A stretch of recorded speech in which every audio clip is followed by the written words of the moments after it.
everyone. Welcome to Talk to Us today. I'm Simrit. And I'm Namita. And today, our topic on Talk to Us today is choices. We're going to talk all about choices. What choices we have today and what choices we had growing up. How have our personal and professional choices changed our lives? So, Simrit, do you remember the first big choice you were given in life or a big choice which was taken away from you? Well, I grew up between Canada and India in the 70s and 80s. And my parents were the typical, stereotypical, actually, Punjabi immigrant parents, which means they were conservative. But to be fair, my dad was conservative and my mom was whatever he said she was. So there's another choice being stripped away. I only realized as a teenager that there would be different rules for my brother and me. Up to that point, my parents had same rules for us. But then come puberty, I realized there would be different rules because of boys. Yes, that one species that all Indian parents of a teenage girl in the 80s couldn't stand unless he was your own son. Before cell phones, there used to be, there used to be the common, landline lying in the middle of the living room or the drawing room or whatever. Yeah. Yes. And the unimaginable thing happened one evening in my house. A male classmate of mine called me in the evening. Wow. My dad threw a fit. He was so furious. He told me under no circumstances was I allowed to speak to a boy on the phone. I was 13 or 14, and I was stripped of my choice to speak with a member of the opposite sex on the phone. And they were my classmates. Blanket decision. No homework, no chit chat, nothing. An emergency happens in his house or my house, no phone calls. And I was further told if I saw a classmate outside of school who was a boy, I was not allowed to speak to him. Wow. This wasn't 1950s, mind you. This is 1987, give or take a year or two. But this was his rule. And I had to abide by it. I love you, Dad. But this is a choice today. I would never, and I feel I could never take away from my child the choice to speak with any of his peers based on gender. And how did this lack of choice affect your life? Well, it taught me how to fight for my right because I put up a hell of a fight that night. I was the older child, the bossier one.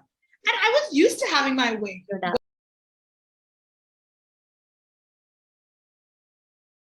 I was a brat. So I wasn't about to allow a blatant prejudice rule in my home. So for a short period, my brother's choice was taken away as well. But what it really, truly did change me how it did was it caused a shift in my thinking. It was the first time I realized, to my shock, that there were going to be different gender roles just because I was a girl. I wouldn't be allowed to take certain decisions or do certain things that were granted to boys. What about you? Well, I grew up in what used to be a small town in Haryana. That's Gurgaon. Yeah, big Gurgaon it is now. It used to be a small town then. So in 80s and 90s, the environment around our town was quite conservative. But my family, I would term them as conservative, yet selectively liberal. So by today's standard, we had a big family. So we are four brothers and sisters. So that's how it was big. So just like you, Simrit, up till puberty, there were no real differences when it comes to choices. But my family did frown upon us girls dressing up too girly with bangles or nail polish or lipstick or fancy clips. That didn't really bother us. After all, it was not differentiating us from our brothers. So my real revelation moment happened when I was about 13, 14. I had become fascinated with jeans and I wanted more than anything to wear them. Hesitantly, I asked my mother, who agreed to get me a pair, but with one condition that I would only wear them around the house. Odd as it seemed to me, I agreed and wore my precious jeans relentlessly around the house. After a few months, I asked my mother if I could wear them out to my tuition class. And after a pause, she agreed. Bingo. But on my way back home, all hell broke loose. My elder brother was playing outside with his friends and he spotted me. He rushed home. He exploded with anger. He demanded to know why I had been allowed to wear jeans outside our house. Imagine. And my mother, of course, supported me and told him it was her decision and he had no right to question it. This incident taught me two things. I would say two big things. First, how to fight back. He was only 2 years senior to me, and I was angry with his reaction. I learned I had to fight back, but it also taught me about the men's entitlement issues. How a young boy of 15 or 16 felt entitled to not just restrict his younger sister's choices, but also to argue with his mother about his right over commanding what his sister could wear. And the best part was he was stopped right there and then by my mother. That's great. That's fascinating, actually.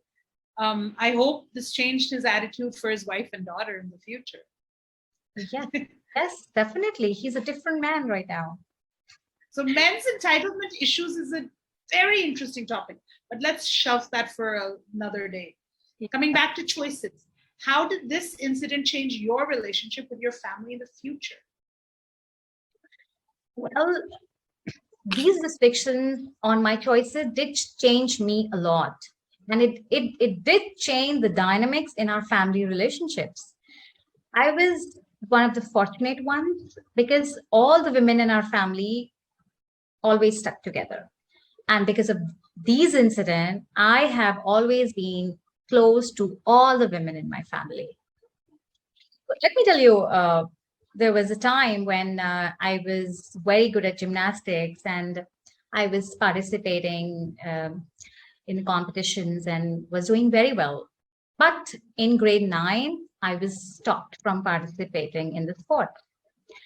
Not only gymnastics, I would say, but a group of us girls made a kabaddi team and started playing it during our sports lessons. And we were really enjoying it.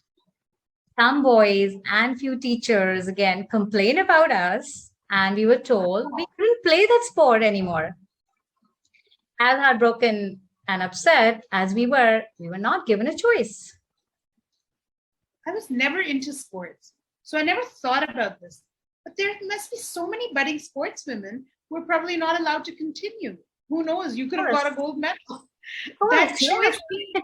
yeah, that choice being stripped is not only like bad for the girls, but it's a disservice to the nation. So sad. Yeah. So many of you may not know, but Namita is an engineer, and that was a predominantly male career choice at that time. Did you have to struggle for that?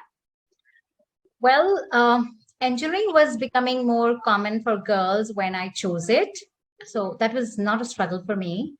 But the real struggle was to convince my family to allow me to study in a college away from my hometown. So that was lucky for me. My paternal grandfather was also a great supporter of higher education, boys or girls alike. Also, I was smart enough to realize that education was the only way I could gain more choices in my life. So when I got admission in college, around like 200 kilometers away from my home, my mother fought tooth and nail to allow me to go. And she always stood by me, no matter what. She always supported my choices till today. As a result of all these incidents, I had decided to pick and choose my own battles.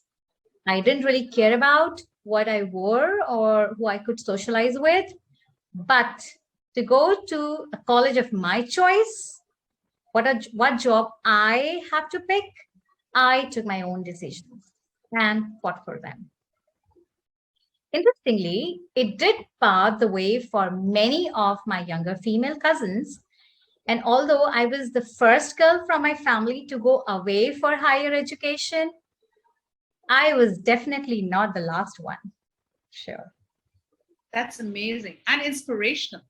Also, what a great thing that, we have to pick and choose our battles. That's true for all of us in life, right? Right. And honestly, another thing I got was that many of us women do take our female supporters for granted.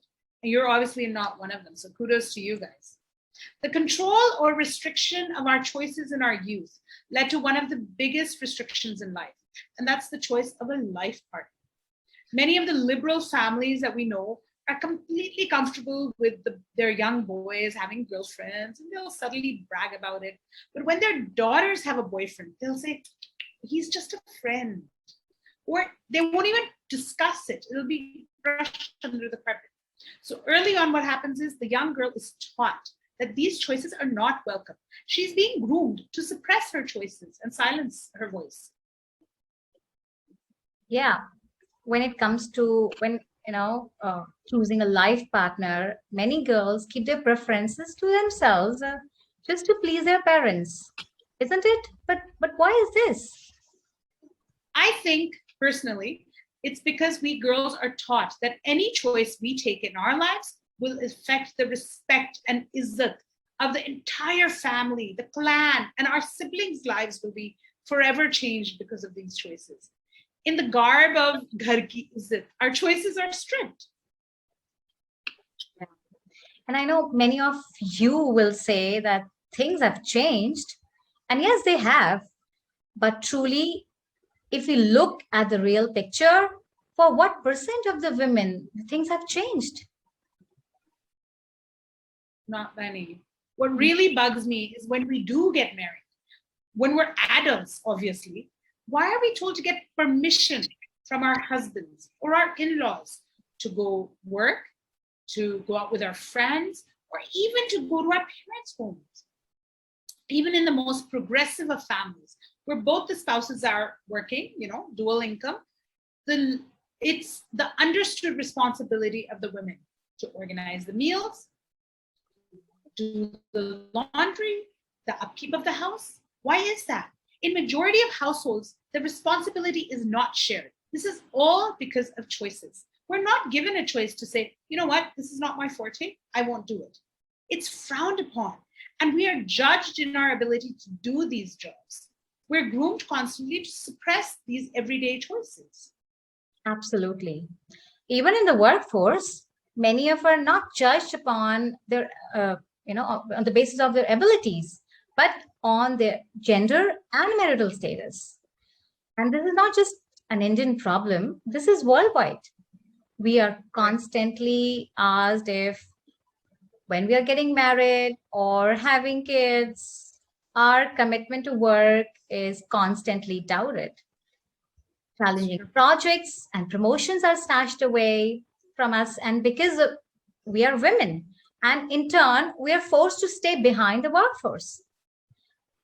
This mindset will never let women progress up to their abilities, and these choices are constantly taken away from us. I think this affects not just women, but the entire economy at large when such career related choices are strict. Just like there are many industries, and I mean, not before, but even now, where they have a boys' club attitude, where, the men take care of the other men and push their friends ahead. Women need to develop that mindset. And women in higher positions must create a conducive work environment for other women. But truly, I think the other way forward is, or another way forward is not to just encourage our young girls to make decisions for themselves, because we do that. But way more importantly, let's work on our boys. Our young boys of today are going to be the young men of tomorrow, and they will make the change. Yeah, let's teach them how to respect others equally without gender bias so that they can be an equal partner at home and at work. And women are already contributing more than equally in this area. Oh, I think that's all for today at Talk to Us Today. Please do share with us the important choices which you have taken or which you were not allowed to take. If there's anything that you guys like about our show, do let us know in the comment section and let your friends know where to find us. Please don't forget to hit the subscribe button and hit the bell icon to stay notified of our new videos every Friday at 6 p.m. Thanks for joining us on Talk to Us Today. Remember to talk about Talk to Us Today. Keep smiling. Keep laughing, and keep talking. Talking, yeah.